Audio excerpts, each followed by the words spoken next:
ख्याल बाद में आता है और अल्लाह तक पहले पहुंच जाता है।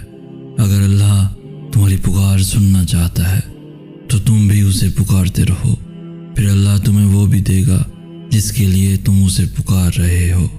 अल्लाह देरी उन्हीं के लिए करता है जिनका मांगना उसे बेहद पसंद आ जाता है।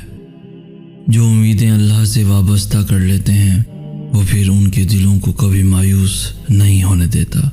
अल्लाह तक पहुंचने का सफ़र वहीं से शुरू होता है जहां तुम सोचते हो कि अब सभी रास्ते बंद हो चुके हैं। जब दुनिया तुम्हें थका कर सजदे में गिरा देती है तब अल्लाह तुम्हें संभाल लेता है। जहाँ तुम्हारे सोचे हुए तमाम ज़रिए नाकाम हो जाते हैं वहाँ फिर अल्लाह के मुंतखब करदा ज़रिए तुम्हारे